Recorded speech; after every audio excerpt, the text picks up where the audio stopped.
ભગવાન શ્રી કૃષ્ણએ ગીતામાં કીધેલું જ છે, યથા દ્રષ્ટિ તથા સૃષ્ટિ, મતલબ કે જેવી દ્રષ્ટિ હશે એવી જ દુનિયા લાગશે.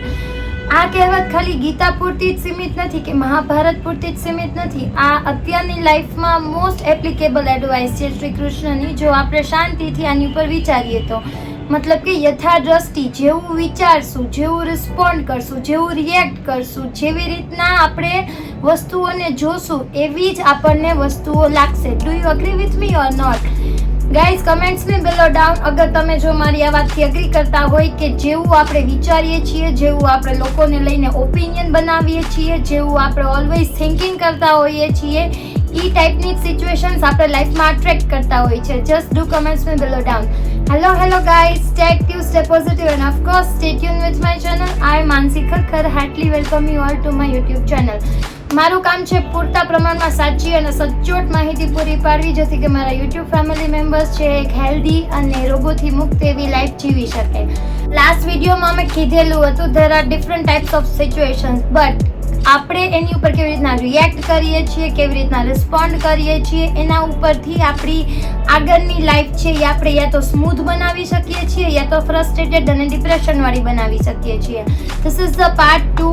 પાર્ટ 1 જો તમે ના જોયેલો હોય then I request please go and જોઈ લેજો એ વિડીયો. આજના વિડીયોના પોઈન્ટ્સ છે કે માય 3 બેઝિક સ્ટેપ્સ જે પર્સનલી હું ફોલો કરું છું. કોઈને પણ ખબર નથી હોતી કે લાઈફના નેક્સ્ટ મોમેન્ટમાં શું થઈ જવાનું છે, લાઈફમાં કેવી સિચ્યુએશન્સ આવશે, કેવા સર્કમસ્ટેન્સીસ લાઈફમાં આવશે.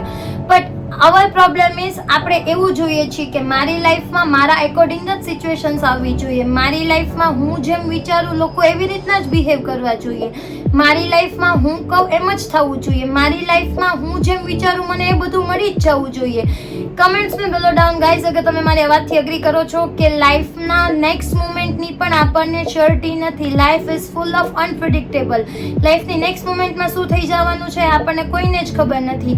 તો હવે જ્યારે બી લાઈફમાં પ્રોબ્લેમ્સ આવે, just step 1 analyse the situation, accept the situation. લોકો હંમેશા એમ જ કરતા હોય, અરે આવું કેમ થઈ ગયું, અરે આવું તો થવું જ ના જોઈએ, અરે ભાઈ મૂકો, થઈ ગયું એ થઈ જ ગયું, હવે પાછું નથી આવી શકવાનું. જે પણ વસ્તુઓ થઈ ગઈ છે એને આપણે અન્ડુ નહીં કરી શકીએ. બટ ભગવાન શ્રી કૃષ્ણની વાતને આમાં ફોલો કરી શકાય. યથા દ્રષ્ટિ તથા સૃષ્ટિ, જેવું વિચારશો એવું જ લાઈફમાં આગળ આપણે અટ્રેક્ટ કરશું. તો પ્રોબ્લેમ છે ઓલવેઝ પ્રોબ્લેમ કરતા રહેશો તો વધારે ને વધારે પ્રોબ્લેમ્સને આપણે અટ્રેક્ટ કરશું લાઈફમાં.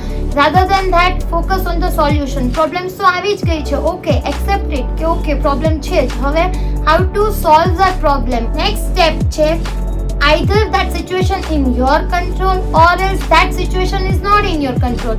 જો એ સિચ્યુએશન તમારા કંટ્રોલમાં હોય then you must take some actions. જો વસ્તુઓ તમારાથી બગડી હોય, મેં લાસ્ટ વિડીયોમાં પણ એક્ઝામ્પલ આપ્યું હતું કે ઇટ્સ જસ્ટ એન એક્ઝામ્પલ કે મેં મારાથી ઓવર રિએક્ટ થઈ ગયું, મારાથી મારા ફ્રેન્ડ સામે ગુસ્સો થઈ ગયો. હવે એ સિચ્યુએશન મારા કંટ્રોલમાં છે કે એને સોલ્વ કેવી રીતના કરી શકાય? ફોરગીવનો મેસેજ કરી દો, કંઈ પણ એને સોરી કહી દો. સોરી કહી ના શકાતું હોય તો અત્યારે તો ફોન્સમાં બહુ બધા ઇમોજીસ આવતા હોય છે, સ્વીટ જેસ્ટર્સ શો કરી દો, મળી લ્યો, ફોન કરી દો, મેસેજીસ કરી દો. There are multiple ways to solve that situation. Now third step is if that situation is not in your control. જેમ કે ક્રિટિસિઝમ, લોકો તમને કંઈ બી કહી શકે છે, લોકો તમારી સાથે કેવું બી બિહેવ કરી શકે છે, લાઈફમાં કોઈ ક્રાઇસિસ આવી ગયા, વી નેવર નો ક્યારે શું ક્રાઇસિસ કોની લાઈફમાં આવી જાય. After Covid we are totally in a danger zone. I M just kidding. મતલબ કે કોવિડે એ સમજાવી જ દીધું કે તમારા પ્લાનિંગ પ્રમાણે જ નેચર નહીં ચાલે, ક્યારે બી કાંઈ બી થઈ શકે છે. તો તમારે એવું ક્યારેય એક્સપેક્ટ નહીં કરવાનું કે મારી લાઈફ 100% મારા પરસેપ્શનથી જ ચાલશે, નહીં. સિચ્યુએશન તો કેવી બી આવી શકશે. એક્સેપ્ટ કરશો તો સોલ્યુશન તરફ વિચારી શકશો. જેટલી જ પ્રોબ્લેમ્સને ધક્કો મારશો એટલું જ એમાં વધારે તમે ફસાયા કરશો. મેઇન રીઝન હોય છે ઓવર થિંકિંગનું, that we are not ready to accept the situation. આપણે સિચ્યુએશનને એક્સેપ્ટ જ નથી કરવી કે આ મારી સાથે થયું છે, નહીં. આપણે ઓલવેઝ દૂર ભાગીએ છીએ, મારી સાથે શું કામ થાય, મારી સાથે જ હંમેશા આવું થાય છે, હું શું કામ આ સહન કરું, મેં શું કોઈનું ખરાબ કર્યું છે. અરે એ બધી વસ્તુઓ જો ડિસ્કસ કરવાથી સોલ્યુશન મળી જતો હોય તો ઓલવેઝ આપણે એવું જ કરવું જોઈએ, ઓલવેઝ સ્ક્રિબિંગ જ કરવી જોઈએ, કમ્પ્લેન જ કરવી જોઈએ. બટ નહીં, ટ્રસ્ટ મી, કમ્પ્લેન કરવાથી કે વસ્તુઓથી દૂર ભાગવાથી, પ્રોબ્લેમ્સથી દૂર ભાગવાથી ક્યારેય સોલ્યુશન નહીં મળે. ઓલવેઝ જેની ઉપર ફોકસ કરશો એ વસ્તુઓ તમારી લાઈફમાં અટ્રેક્ટ થશે. સોલ્યુશન તરફ ફોકસ કરશો તો સોલ્યુશન મળશે. પ્રોબ્લેમ ઉપર ફોકસ કરશો તો વધારે ને વધારે પ્રોબ્લેમ અટ્રેક્ટ કરશો. ઇટ્સ અપ ટુ યુ કે તમે કઈ વસ્તુઓ ઉપર ફોકસ કરો છો. એક જ લાઈફ આપી છે ભાઈ ભગવાને. એક જ લાઈફમાં વર્ક પણ કરવાનું છે, મતલબ કે પર્સનલ લાઈફ પણ સાચવવાની છે, પ્રોફેશનલ લાઈફ પણ સાચવવાની છે, રિલેશન્સ પણ સાચવવાના છે, તમારી આજુબાજુ લોકોને તમારે હેપી પણ રાખવાના છે. જો તમે વર્કિંગ હોય તો તમારું વર્ક પ્લેસના કલીગ્સને પણ સાચવવાના છે. વર્ક પર હોય એટલે ઓફકોર્સ જે બોસ હોય એની તો હંમેશા હાજી બોસ હાજી બોસ હાજી બોસ એવું તો કરતું જ રહેવાનું છે. એટલે કે એક જ લાઈફ છે, પર્સનલ લાઈફ પણ સાચવવાની છે, પ્રોફેશનલ લાઈફ પણ સાચવવાની છે, તમારા રિલેશન્સ પણ સાચવવાના છે, ફ્રેન્ડ્સને પણ સાચવીને રાખવાના છે. અને the main thing, love your self, enjoy your self, enjoy your life. પોતાના માટે પણ ટાઈમ કાઢવાનો છે. આ મેઇન બોનસ ટીપ હતી. ઓકે, તો એક જ લાઈફમાં જ્યારે આટલું બધું કરવાનું છે, મતલબ કે આટલી નાની લાઈફમાં આટલું બધું જો બેલેન્સ કરીને ચાલવાનું હોય, then why we are wasting our time on the situation which are not in our control. એવી સિચ્યુએશન ઉપર શું કામ ટાઈમ વેસ્ટ કરીએ જે આપણા કંટ્રોલમાં છે જ નહીં? તો શું છોડી દેવું? નહીં, છોડી નથી દેવાનું. What I suggest is, first of all have patience, કામ ડાઉન યોર માઇન્ડ. જેટલા વધારે આપણે અગ્રેસિવ થશું એટલી જલ્દી સોલ્યુશન નથી મળી જવાનું, પણ વસ્તુઓ વધારે બગડશે, સિચ્યુએશન્સ વધારે ને વધારે આઉટ ઓફ કંટ્રોલ થતી જશે. તો શું કરવાનું? ફર્સ્ટ ઓફ ઓલ કામ ડાઉન યોર માઇન્ડ. એટલીસ્ટ 2 મિનિટનો પોઝ તો ઓલવેઝ એવી સિચ્યુએશનમાં તો લઈ જ લેવાનો જ્યાં આપણને લાગી આવે કે ઓકે આ સિચ્યુએશન હવે આઉટ ઓફ કંટ્રોલ જાય છે. તો સાયલેન્ટ, કેમ કે જેટલા સાયલેન્ટ રહેશો એટલા પ્રોબ્લેમ્સથી બચશો. યસ, ટ્રસ્ટ મી, આ પર્સનલી હવેથી હું પણ ફોલો કરું છું મારી લાઈફમાં. જ્યારે પણ મને લાગે કે ઓકે આ સિચ્યુએશન મારી આઉટ ઓફ કંટ્રોલ જાય છે, યા તો હું આ સિચ્યુએશનમાં કન્ફ્યુઝ છું કે મારે આ કરવું જોઈએ કે આ કરવું જોઈએ, then always take a pose.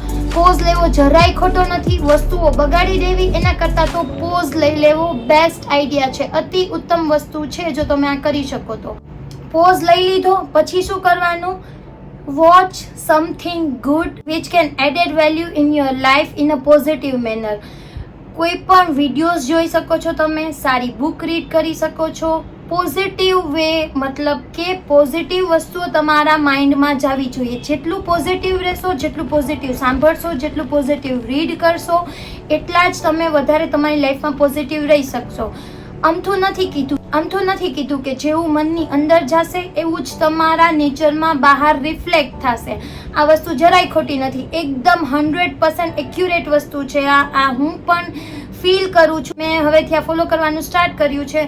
હું at least before go to my bed I read 15 minute something positive. Ya તો પોઝિટિવ હું કોઈ પણ વિડીયો જોઉં છું, યા તો કોઈ પણ પોઝિટિવ સ્ટોરી હું રીડ કરું છું, જેથી કે સૂતા પહેલાં મારું માઇન્ડ જે છે એ કામ થઈ જાય અને નેક્સ્ટ ડે મને એક ન્યૂ પોઝિટિવ એનર્જી મળી શકે. તમે પણ આ ફોલો કરી શકો છો. તો પોઝિટિવ વસ્તુઓ જુઓ, પોઝિટિવ વસ્તુઓ બોલો, પોઝિટિવ વસ્તુઓ વિચારો. કેમ કે આ ખાલી તમારે જ કરવું પડશે. તમારા માટે બીજું કોઈ સેકન્ડ પર્સન આ વસ્તુ નહીં કરી શકે. જો તમારે ચેન્જ જોઈએ છે, જો તમારે તમારી લાઈફ બેટર બનાવવી છે, તો એફર્ટ્સ તો તમારે જ કરવા પડશે. અને પ્લીઝ એવું તો ક્યારેય નહીં બોલો કે મારી પાસે ટાઈમ નથી, મારી પાસે ટાઈમ નથી. નહીં, ખોટી વસ્તુ છે. જો આપણી પાસે બધી વસ્તુઓ કરવા માટે ટાઈમ હોય તો પોતાના માટે તો ટાઈમ હોવો જ જોઈએ. અને આ એક એવી વસ્તુ છે જે તમારી લાઈફમાં વેલ્યુ એડ કરશે. ઇન્સ્ટન્ટલી તમને નહીં સમજાય, પણ સ્લોલી એન્ડ ગ્રેજ્યુઅલી તમને આના ઇફેક્ટ્સ દેખાવાના ચાલુ થઈ જ જશે. Do comments May below down અગર તમે જો આ વસ્તુઓ સ્ટાર્ટ કરો છો તો, કે before go to your bed at least 10 મિનિટ્સથી તમે સ્ટાર્ટ કરી શકો. 10 મિનિટ કોઈ પણ સારો વિડીયો જોવો, કોઈ પણ સારી સ્ટોરી રીડ કરો, યા તો કોઈ પણ પોઝિટિવ ટોક કરી શકો છો તમે તમારા ફ્રેન્ડ સાથે યા ફેમિલી મેમ્બર સાથે. તો કહેવાનો મતલબ એ જ હતો કે જ્યારે સિચ્યુએશન આપણા આઉટ ઓફ કંટ્રોલ હોય તો એમાં તો આપણે કાંઈ ના કરી શકીએ, પણ વસ્તુઓ બગાડવી એના કરતાં શાંત રહ્યો, પોઝિટિવ રહ્યો અને વસ્તુઓને સાચવી લેતા શીખો. તો બસ આજના વિડીયો માટે આટલું જ જ્ઞાન હતું. આઈ હોપ મારા વિડીયોમાંથી તમને થોડી પણ યુઝફુલ માહિતીઓ મળી હોય. જો તમને મળી હોય then please do like, share and subscribe my channel. તમારા ફ્રેન્ડ સાથે શેર કરો, ફેમિલી મેમ્બર સાથે શેર કરો. Stay active, stay positive. Bye, love you all.